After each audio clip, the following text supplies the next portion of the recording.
अस्सलाम वालेकुम, welcome back to my YouTube channel. और आज के वीडियो के अंदर हम जो है कॉस का फार्मूला यूज़ करेंगे। कोसाइन का फार्मूला जो है आपने पहले भी ट्रिग्नोमेट्री कैलकुलस में आपने यूज़ किया होगा और शायद आपको ये पता हो कि एक्सेल के अंदर भी ये फार्मूला ऑलरेडी गिवन है और एक्सेल जो है इजीली आपको कोसाइन ऑफ एनी एंगल जो है जनरेट करके बता देता। मेरा एक्सेल के अंदर जो है ये फार्मूलाज बताने का ये मकसद बिल्कुल भी नहीं है कि आप जो है बाय हैंड फंक्शंस को आप यूज़ करना छोड़ दें और आप जो है कैलकुलेटर पे फंक्शन करना यूज़ जो है वो छोड़ दें। लेकिन अगर आपके पास कैलकुलेटर नहीं फॉर सपोज तो आपके पास कंप्यूटर है और कंप्यूटर में आप इजीली जो है एक्सेल को यूज़ करते हुए अपनी जो है रिजल्ट्स को आप ले सकते हैं इन फार्मूलोज के साथ। तो स्टेप बाय स्टेप आप मास्टर एक्सेल सीरीज़ के अंदर आगे मूव करते जा रहे हैं और हम स्टेप बाय स्टेप जो है डिफरेंट फार्मूलाज को सीखते जा रहे हैं।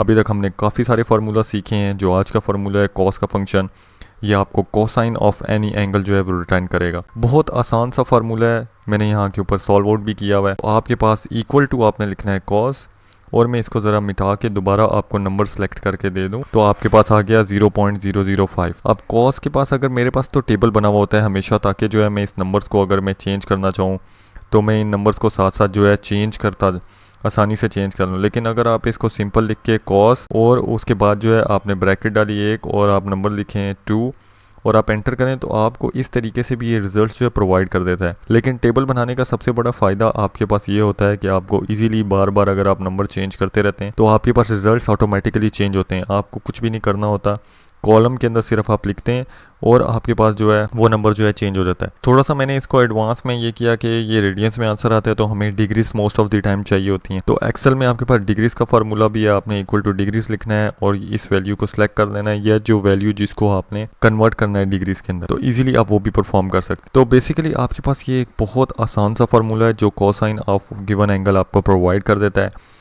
और आपके पास जो है आपको इसकी वर्किंग भी करके दिखाता है। यानी स्टेप बाय स्टेप आपको एक्सेल के अंदर बहुत अच्छा ये एक चीज़ है कि अगर आप कोई भी फार्मूला लिखते हैं तो उसकी स्टेप बाय स्टेप वर्किंग भी एक्सेल बता सकता है कि आपने किस तरीके से ये फार्मूला परफॉर्म किया है और क्या मेथड है। तो आप इसकी बिहाइंड द लॉजिक भी है वो भी एक्सेल आपको समझा सकता है। सो ये वीडियो तो यहीं तक। आई होप सो कि आपको ये फार्मूला और ये वीडियो पसंद आई होगी। लाइक और सब्सक्राइब कीजिए मेरी वीडियोस को, शेयर कीजिए दूसरों के साथ ताकि फ्री नॉलेज जो है दूसरों तक भी पहुंच सके। शुक्रिया।